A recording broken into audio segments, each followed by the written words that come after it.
교수님, 한국은 난로가 없어서 겨울을 버티기도 힘든 나라입니다. 과거 중국에게 지배를 받은 나라이고 지금까지 불을 뗄 나무를 베는 나라인데요. 여기 중국인 학생이 교수님에게 항의를 하고 있습니다. 교수님은 중국인 학생을 바라보시며 한숨을 내쉬고 마는데요. 중국에서는 한국에 대한 잘못된 교육 때문에 한국을 열악한 나라라고 생각하는 사람이 대다수이고 한국 역사에 대한 동북 공정으로 한국사를 중국사에 편입시키려 하는 노력을 하고 있죠. 과연 강의실에서는 무슨 일이 벌어지는 걸까요? 안녕하세요. 저는 독일에서 대학교를 다니고 있는 미국인 셀리입니다. 독일은 오래전부터 유럽에서 역사학이 발달한 나라이고 철학이나 인문학, 심지어 과학까지 발달한 유서 깊은 나라이죠. 미국에서 독일을 선택한 이유도 바로 이러한 장점 때문이고 세계 역사나 문화에 관심이 많은 저로서는 굉장히 끌리던 나라였습니다. 실제로 독일에서는 유럽을 비롯한 아시아, 아프리카 등 다양한 곳에서 온 친구들을 만났고 여러 나라의 문화들을 경험하면서 새로운 지식을 머릿속에 넣을 수 있었습니다. 확실히 저는 다양한 생각을 접할 수 있는 독일이 좋았고 미국보다 더욱 학구적인 분위기라는 느낌을 받게 되었죠. 미국과 독일의 거리가 가깝지는 않지만 부모님께서 생활비를 지원해 주시기로 약속해 주셨기 때문에 저는 마음 편히 유학 생활을 즐길 수 있었습니다. 그리고 저는 중국인 친구 왕일원과 친하게 지내게 되었고 왕일원은 저에게 아시아에 관한 정말 많은 정보를 알려주더라고요. 요새 아시아에 대해 관심이 많은 사람이 늘고 있었고 저 또한 아시아 여행을 가보고 싶다는 생각을 늘상 했었기 때문에 왕일원에게 더욱 호감이 가더라고요. 아시아풍의 음악이나 음식, 패션 등 세계를 아시아가 선도하고 있잖아요. 실제로 왕일원은 역사나 문화에도 해박한 지식을 가지고 있었기 때문에 저에게 많은 도움과 힘이 되어 주었습니다. 저를 비롯한 다른 친구들도 왕일원에게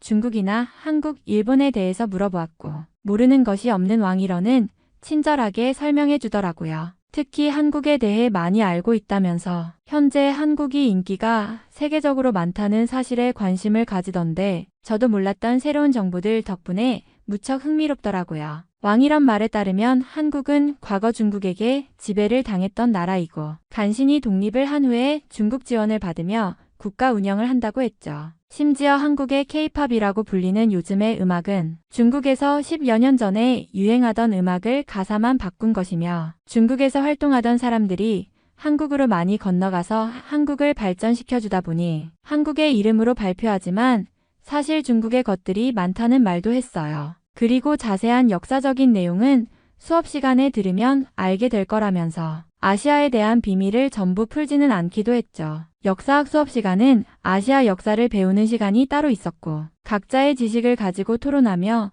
역사 발전에 대해 활발히 토론할 수 있었거든요. 그때 왕일원이 두각을 보일 것이고 교수님께 칭찬을 받게 될 거라며 우쭐하는데 무언가 자신만의 전문 분야가 있다는 사실이 부러웠습니다. 저는 미국사도 제대로 모르고 유럽사도 수박 겉핥기 식으로 공부했던지라 완벽하게 설명하거나 자신있게 나설 분야가 없는 반면 왕일원은 중국과 한국에 대한 역사적 이야기는 정확히 알고 있는 것 같았죠. 그리고 결국 수업 시간이 되었고 교수님의 수업 자료에 시선을 고정했죠. 그런데 교수님은 왕일원이 말한 내용과 전혀 다른 내용으로 저희에게 새로운 내용을 가르쳐 주시더라고요. 분명 왕일원의 말에 따르면 한국의 고대사는 중국의 지배를 받은 역사이고 역사가 제대로 발전되지 못한 나라였는데 교수님은 한국처럼 독자적으로 발전한 나라가 세계에 드문데다가 당시로서는 중국을 이길 나라였으니 세계 최강대국이라는 설명을 덧붙였죠. 아마 고대의 한국이 마음만 먹었더라면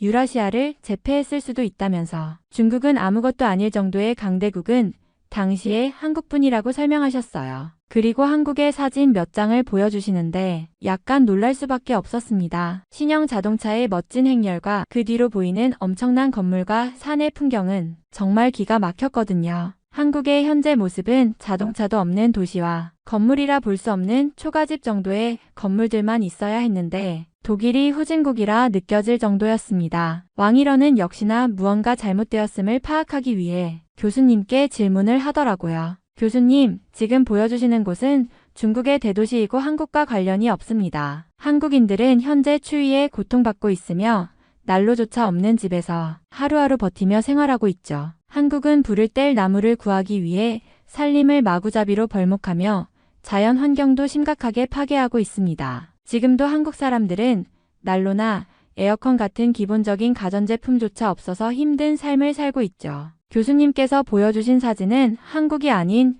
중국이나 일본의 대도시 사진일 가능성이 높습니다. 왕일원의 말에 강의실은 잠시 침묵에 휩싸였습니다. 학생들 중 일부는 의문스러운 표정으로 교수님을 바라보았고 몇몇은 고개를 갸우뚱거리며 스마트폰으로 뭔가를 검색하는 모습이 보였습니다. 교수님은 한숨을 내쉬며 천천히 입을 열었습니다. 왕일원 학생, 방금 말씀하신 내용은 사실과 거리가 멉니다. 제가 보여드린 사진은 서울과 부산, 그리고 인천 같은 한국의 주요 도시들입니다. 한국은 세계적인 IT 강국으로 자동차, 반도체, 그리고 전자기기 제조 분야에서 글로벌 리더로 자리 잡고 있습니다. 한국의 현대적인 모습은 중국은 물론 세계 어느 나라와 비교해도 뒤처지지 않습니다. 교수님의 설명에 왕일원은 당황한 기색을 보였지만 곧이어 반박하려는 듯 입을 열었습니다. 교수님, 제가 들은 바에 따르면 한국은 여전히 경제적으로 중국의 지원 없이는 유지가 어려운 나라로 알고 있습니다. K-팝과 같은 문화도 중국의 영향을 받아 만들어진 것이고 한국의 기술산업 역시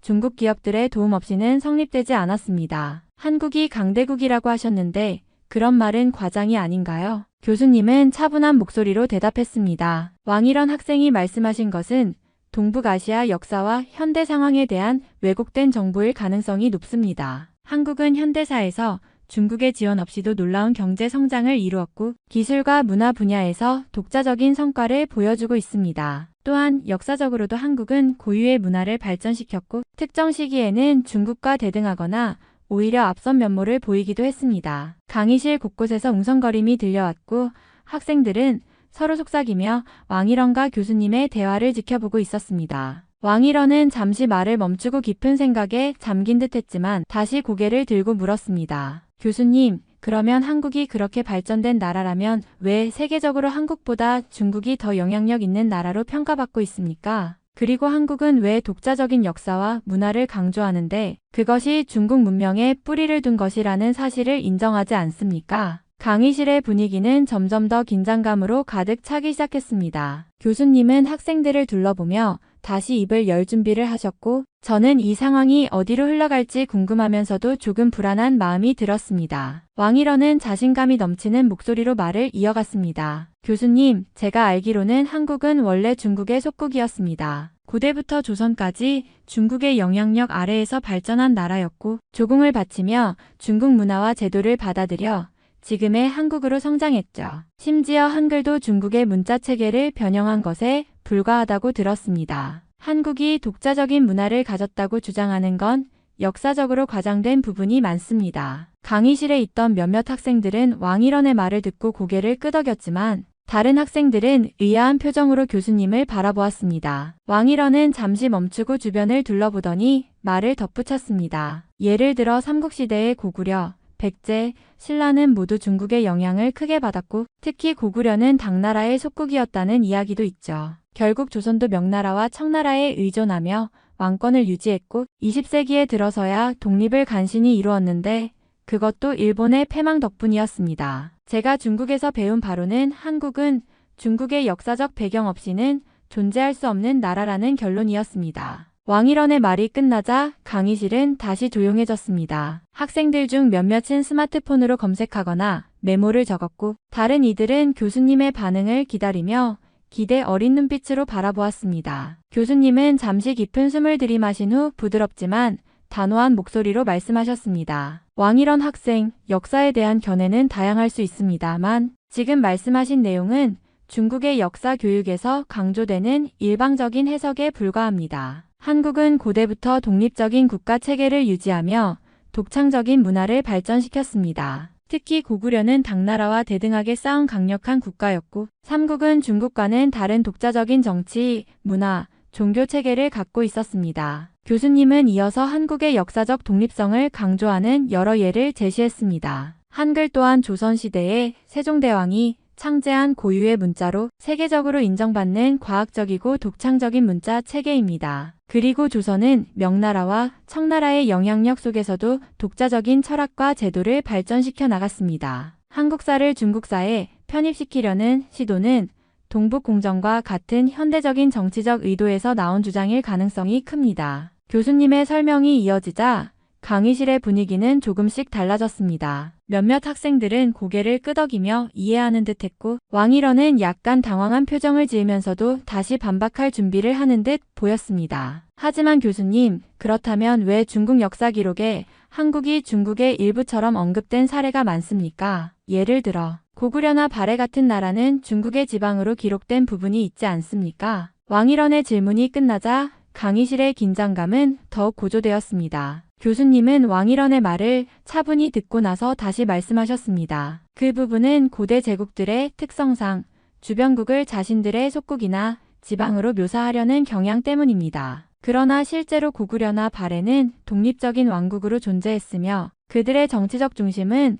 중국이 아닌 한반도와 만주 지역에 있었습니다. 역사는 서로 다른 관점에서 해석될 수 있지만 그것이 역사적 사실 자체를 왜곡하는 이유가 될 수는 없습니다. 강의실은 교수님의 답변을 경청하며 더 깊은 토론의 장으로 들어갈 준비를 하고 있었습니다. 교수님의 설명이 이어지자 저는 그 자리에서 마치 머리를 망치로 맞은 듯한 충격을 받았습니다. 그동안 왕일원이 한국에 대해 했던 이야기는 제가 믿었던 사실과 너무나 달랐고 이제야 제가 잘못된 정보를 얼마나 무비판적으로 받아들였는지 깨닫게 된 거죠. 왕일원은 늘 자신감 넘치게 한국이 중국의 속국이라고 말했었고 한글조차 중국 문자를 변형한 것이라고 주장했기에 저는 그 이야기를 사실로 받아들이고 있었습니다. 그런데 교수님이 한국사를 설명하면서 하나하나 명확한 증거를 제시하자 저는 놀라움과 동시에 약간의 부끄러움을 느꼈습니다. 한국이 고대의 세계 최강대국 중 하나였다고요?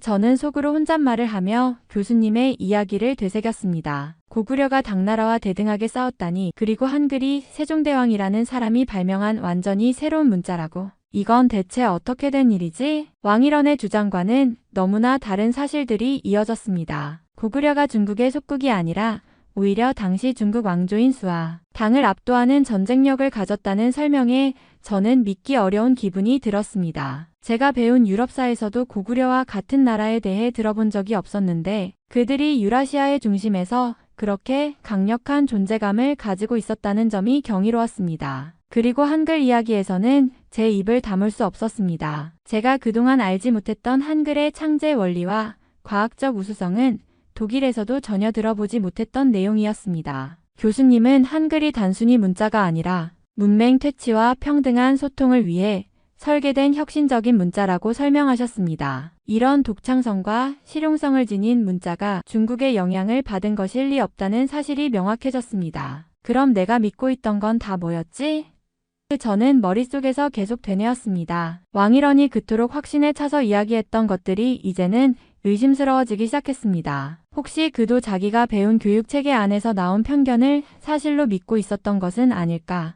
아니면 의도적으로 왜곡된 정보를 전달한 걸까? 수업이 계속 진행되는 동안 저는 왕일원의 반응도 살폈습니다. 그는 여전히 당황한 표정으로 교수님을 쳐다보고 있었지만 더 이상 강하게 반박하지는 못했습니다. 저 또한 마음속에서 점점 복잡한 감정이 일어났습니다. 분노와 혼란, 그리고 새로운 사실을 알아가는 흥분이 섞여 있었죠. 한국이라는 나라가 이렇게 놀라운 역사를 가지고 있었다니 나는 왜 그걸 이제야 알게 된 걸까?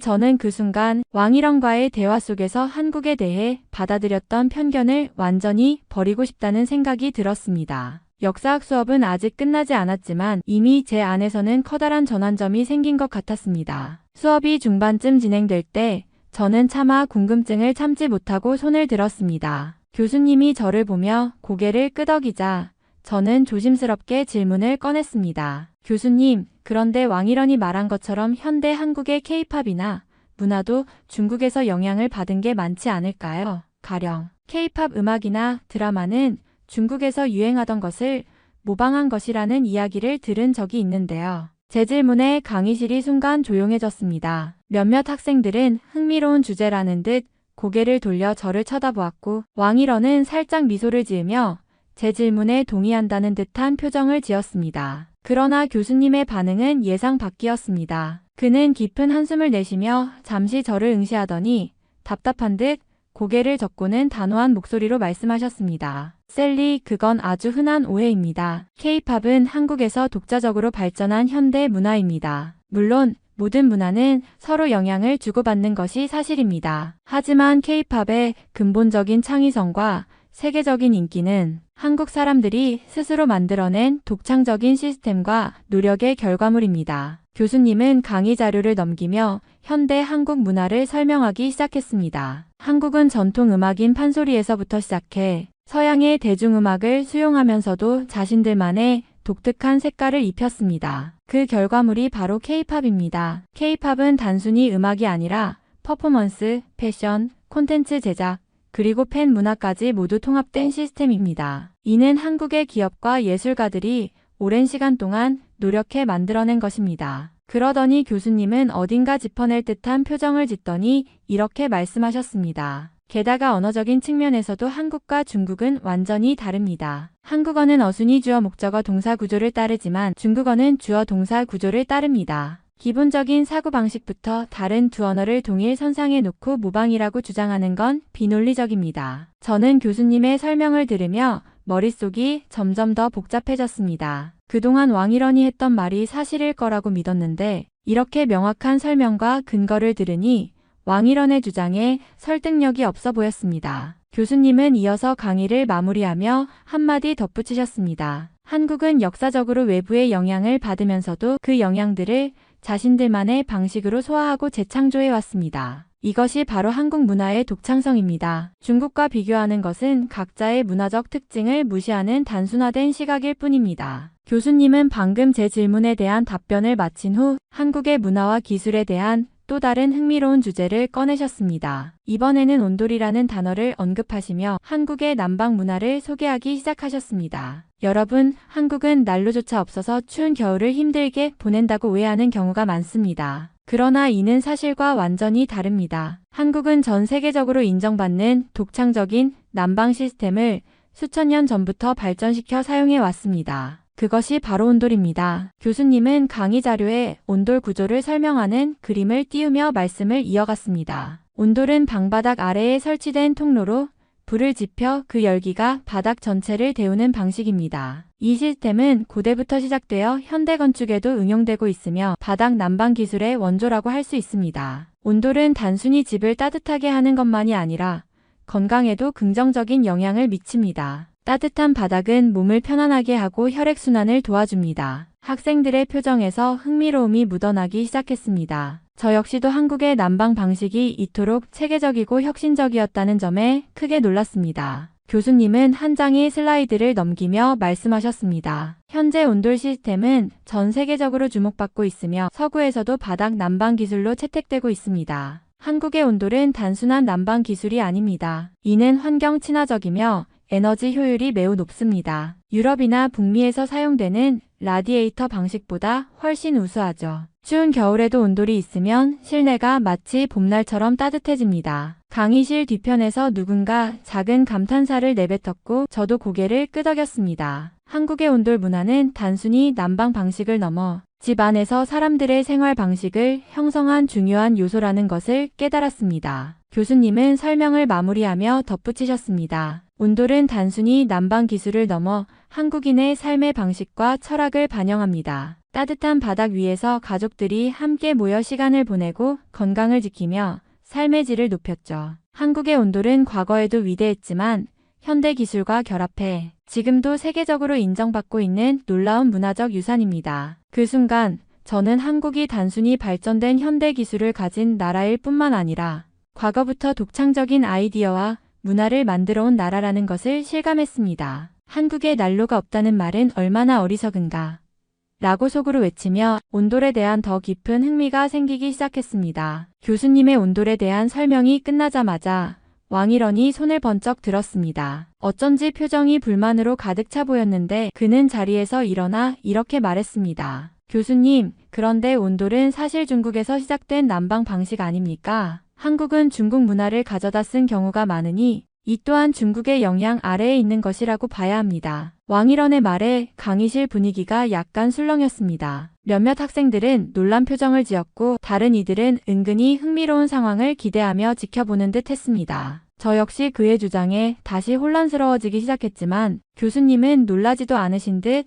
차분하게 왕일원을 바라보며 입을 여셨습니다. 왕일원 학생, 온돌이 중국에서 시작되었다는 주장은 역사적 사실과는 거리가 멉니다. 중국의 난방 방식은 전통적으로 캉이라고 불리는 침상형 난방 시스템을 사용해 왔습니다. 캉은 방 전체가 아니라 사람이 누워있을 침상 부분만을 데우는 방식이죠. 이것은 한국의 온돌과는 구조적으로도 사용 방식에서도 완전히 다릅니다. 교수님은 말하며 다시 슬라이드 화면을 넘겨 중국 캉과 한국 온돌의 구조를 비교하는 그림을 띄우셨습니다. 캉은 침상 위에서 생활하는데 적합하게 설계된 반면 온돌은 방 전체를 데우고 바닥 위에서 생활하는 문화를 중심으로 발전했습니다. 두 방식은 난방을 위해 불을 사용한다는 공통점은 있지만 철학적으로나 기술적으로나 다른 발명품입니다. 왕일원의 표정이 점점 어두워지는 것이 느껴졌습니다. 그는 교수님의 말을 끊고 목소리를 높였습니다. 그렇다 해도 온돌은 중국 문화에서 영감을 받은 것이라고 생각합니다. 한국은 항상 중국을 따라했으니까요. 교수님은 그 말을 듣고 살짝 한숨을 내쉬며 다시 차분하게 대답하셨습니다. 왕일원 학생, 각 문화는 서로 영향을 주고받지만 그렇다고 해서 하나가 다른 하나를 모방했다고 단정 짓는 것은 위험한 일반화입니다. 온돌은 한국의 지형과 기후, 생활 방식에 맞춰 독자적으로 발전한 기술입니다. 오히려 중국에서는 캉 이외에도 지역별로 다른 난방 방식을 많이 사용했죠. 중국 북방 지역의 벽난로나 화로 방식은 온돌과는 완전히 다른 형태였습니다. 왕일원은 더 이상 참을 수 없다는 듯 자리에서 벌떡 일어났습니다. 교수님, 저는 이 논의가 공정하지 않다고 생각합니다. 한국은 분명 중국 문화를 받아들인 나라입니다. 그걸 부정하려 한다면 이 수업이 무슨 의미가 있겠습니까? 그렇게 말하고는 강의실 문을 열고 나가버렸습니다. 강의실에는 정막이 흘렀고 학생들은 서로를 쳐다보며 당혹스러운 표정을 지었습니다. 교수님은 한숨을 내쉬며 강의실을 한 바퀴 둘러보신 뒤 이렇게 말씀하셨습니다. 여러분, 역사와 문화는 단순히 한쪽의 주장만으로 평가될 수 없습니다. 우리는 각 문화를 이해하고 존중하며 객관적인 자료를 기반으로 논의해야 합니다. 그러니 왕일원 학생의 감정적인 반응에 휘둘리지 말고 우리가 배운 것을 토대로 각자 자신의 생각을 정리해 보길 바랍니다. 그 말을 들으며 저는 교수님의 깊은 인내와 객관적인 태도에 감탄했습니다. 동시에 왕일원의 주장에 설득되지 않았다는 제 자신이 조금 안심이 되기도 했습니다. 한국에 대해 더 알아가고 싶은 마음이 더욱 강해지는 순간이었습니다. 수업이 끝난 뒤 저는 더 이상 호기심을 억누를 수가 없었습니다. 교수님이 강의실을 정리하시는 동안 조심스럽게 다가가 말씀드렸습니다. 교수님, 수업 중에 왕일원 학생이 했던 주장과 교수님이 말씀하신 내용이 너무 다르게 느껴졌습니다. 한국의 역사와 문화에 대해 더 알고 싶어서 여쭤보려고 왔습니다. 교수님은 살짝 미소를 지으며 고개를 끄덕이셨습니다. 좋은 질문이군요. 한국의 역사와 문화는 그 자체로도 매우 독특하고 흥미로운 요소가 많습니다. 시간을 내어 이렇게 찾아오는 건 정말 칭찬받을 만하네요. 어떤 부분이 가장 궁금한가요? 저는 잠시 고민하다가 이렇게 물었습니다. 왕일원은 한국이 중국의 영향을 많이 받았다고 주장했지만 수업에서는 한국이 독자적인 역사를 만들어 왔다고 하셨잖아요. 그런 점에서 한국의 특별함이 어떤 부분에서 드러나는지 알고 싶습니다. 교수님은 의자에 앉으며 깊은 숨을 내쉬더니 본격적으로 말씀을 시작하셨습니다. 한국은 여러 강대국들 사이에서 독립적인 정체성을 유지하며 발전한 나라입니다. 한반도는 지정학적으로 중국, 일본, 몽골, 그리고 러시아와 가까이 위치했지만 자신들만의 문화를 끊임없이 창조하고 지켜냈습니다. 예를 들어 한국은 삼국시대부터 뛰어난 건축과 예술, 그리고 철학을 발전시켰습니다. 한글만 보더라도 얼마나 독창적인 민족인지 알 수 있죠. 저는 그 순간 한글이요? 라고 되물었습니다. 교수님은 웃으시며 한 장의 종이를 꺼내셨습니다. 한글은 한국의 세종대왕이 15세기에 창제한 문자입니다. 당시의 대부분의 국가들은 기존의 문자를 차용했지만 세종대왕은 백성들이 배우기 쉽고 쓰기 편한 문자를 만들고자 했죠. 한글은 과학적으로 설계된 문자체계로 세계 언어학자들로부터 가장 완벽한 문자로 평가받기도 합니다. 저는 감탄하지 않을 수 없었습니다. 정말 놀랍네요. 한국인들이 자국민을 위해 문자까지 직접 만들었다니요. 교수님은 미소를 띠며 고개를 끄덕이셨습니다. 그뿐만이 아닙니다. 조선시대에는 과학기술도 매우 발달했는데 예를 들어 거북선과 같은 군사기술, 그리고 치구기와 같은 기상 관측 도구는 세계적으로도 굉장히 앞선 것이었습니다. 그리고 한국은 단순히 기술적 발전뿐만 아니라 유교적 가치를 바탕으로 윤리와 철학을 중시하며 정치와 사회를 운영했죠. 그 순간 저는 한국의 역사와 문화가 단순히 강대국의 영향을 받은 수준이 아니라 독자적으로 빛을 발한 요소들이라는 점을 강하게 느꼈습니다. 그렇다면 교수님, 한국의 현대 문화도 그런 독창성을 바탕으로 성장했다고 볼 수 있을까요? 교수님은 고개를 끄덕이며 대답하셨습니다. 맞습니다. 예를 들어 한국의 K-팝은 단순히 음악만이 아니라 전 세계 팬들을 연결하는 하나의 플랫폼이 되었죠. 그리고 한국 영화는 최근 몇 년 동안 아카데미상을 수상하며 세계적으로 인정받고 있습니다. 이는 한국이 과거부터 지켜온 창조성과 끈기의 결과라고 볼 수 있습니다. 저는 교수님의 말을 들으며 점점 더 한국에 매료되었습니다. 한국은 단순히 과거의 강대국의 영향을 받은 나라가 아니라 역사적으로도 현재적으로도 독자적인 길을 개척해온 나라라는 사실을 알게 되었죠. 교수님, 한국에 대해 더 배우고 싶어졌어요. 혹시 관련 자료나 책을 추천해 주실 수 있나요? 교수님은 환하게 웃으시며 몇 가지 책 제목과 자료를 적어주셨습니다. 이 책들을 읽어보면 한국의 역사와 문화에 대한 더 깊은 이해를 얻을 수 있을 겁니다. 앞으로도 궁금한 점이 있으면 언제든지 물어보세요. 그날 이후 저는 한국에 대한 더 깊은 탐구를 시작하기로 결심했습니다. 한국의 문화와 역사를 알게 되면서 이 나라가 얼마나 놀라운 이야기들을 품고 있는지 깨닫게 되었고 그들의 독창성과 끊임없는 노력에 더욱 감탄할 수밖에 없었습니다. 교수님과의 대화를 마치고 며칠이 지나 저는 도서관에서 교수님이 추천해주신 책을 읽으며 한국에 대해 더 알아가고 있었습니다. 그러던 중 우연히 한국인 학생 그룹을 알게 되는 기회가 찾아왔습니다. 도서관에서 만난 말이라는 독일 친구가 저에게 말을 걸었습니다. 셀리, 너 한국 역사에 관심 있다면서? 내 친구들 중에 한국인들이 몇 명 있어. 그 애들도 여기서 공부하고 있는데 너랑 잘 맞을 것 같아. 저는 반가운 마음에 바로 그들과 만나고 싶다고 했고 마리는 다음날 점심에 한국인 친구들을 소개해주겠다고 했습니다. 설렘 가득한 마음으로 기다리던 다음날 저는 학생식당에서 마리가 데려온 2명의 한국인 학생 유진과 선우를 만났습니다. 그들은 처음부터 저를 따뜻하게 맞아주었고 저도 자연스럽게 그들에게 끌렸습니다. 유진은 환경공학을 전공하고 있었고 선우는 컴퓨터공학을 전공하고 있었죠. 점심을 먹으며 이런저런 이야기를 나누다가 그들의 성실함과 부지런함에 감탄하지 않을 수 없었습니다. 유진, 독일에서 공부하는 게 어렵지 않아? 라고 제가 묻자 그녀는 웃으며 대답했습니다. 힘들긴 하지만 여기서 배우는 모든 게 너무 재밌어서 견딜만 해요. 그리고 한국에서는 열심히 노력하는 게 당연한 일이기도 하고요. 선우도 고개를 끄덕이며 말했습니다. 맞아요. 한국에서는 어릴 때부터 성실하게 살아야 한다고 배웠거든요. 공부든 일이든 최선을 다하는 게 우리에게는 당연한 일이에요. 그들의 말을 들으며 저는 자연스럽게 한국인의 근면함에 대해 궁금해졌습니다. 한국에서는 어떻게 그렇게 부지런해질 수 있는지 궁금하네요. 제가 만난 한국인들은 항상 열심히 노력하는 것 같아요. 유진은 고개를 갸웃하며 웃었습니다. 글쎄요, 문화적인 영향도 있겠지만 저희는 어릴 때부터 주변에서 열심히 사는 모습을 많이 보고 자라요. 그리고 서로 도와가며 목표를 이루는 것도 중요하게 생각하죠. 그 대화 이후 저는 유진과 선우를 비롯한 한국인 학생 그룹과 점점 친해졌습니다. 그들은 항상 공부에 최선을 다하면서도 서로를 돕는 모습이 인상적이었고 저는 그들에게서 긍정적인 에너지를 많이 받았습니다. 특히 그들과 함께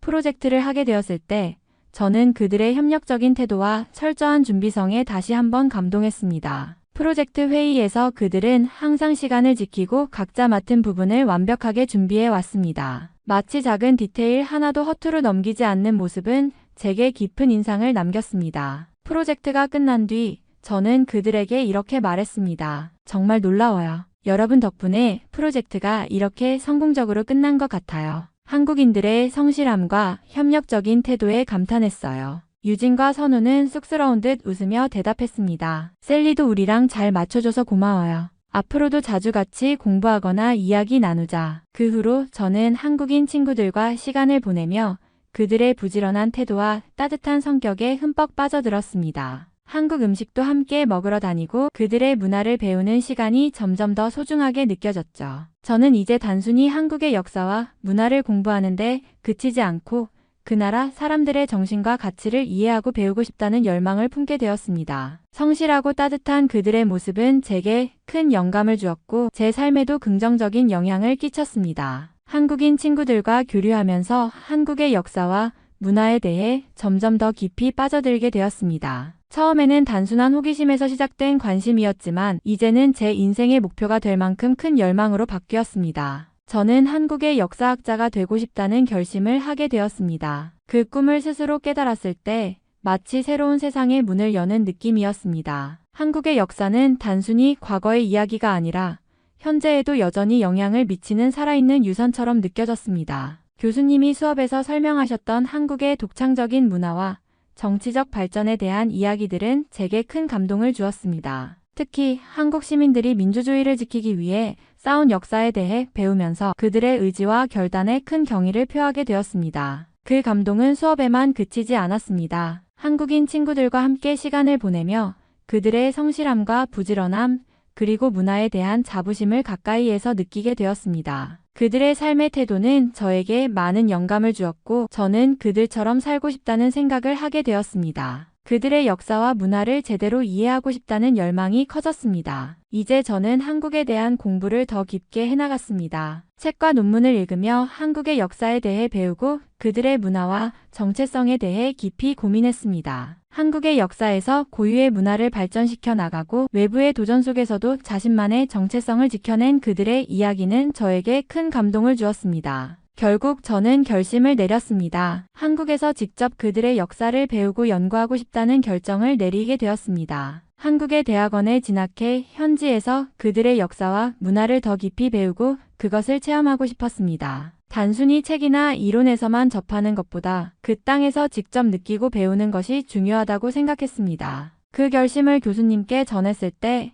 교수님은 제 이야기를 들으시고 따뜻한 미소를 지으셨습니다. 제 결정을 진심으로 축하해 주셨고 한국사에 대한 열정을 지닌 제게 필요한 자료나 추천서를 제공해 주시겠다고 하셨습니다. 그 지원과 격려는 저에게 큰 힘이 되었습니다. 이제 저는 제 꿈이 무엇인지 확실히 알게 되었습니다. 한국의 역사학자가 되어 그들의 위대함과 독창성을 더 많은 사람들에게 알리는 것이 제 목표입니다. 한국의 역사 속에는 과거와 현재를 연결하는 강한 힘이 담겨 있다는 사실을 전 세계가 알 수 있도록 노력할 것입니다. 이 새로운 여정을 시작하는 마음은 정말로 뜨겁고 그 꿈을 이루기 위해 최선을 다할 것입니다. 이번 사연은 여기서 마무리하도록 하겠습니다. 끝까지 시청해주셔서 감사드립니다. 좋아요와 구독은 영상 제작에 큰 힘이 됩니다. 꼭 한 번씩만 눌러주세요. 감사합니다.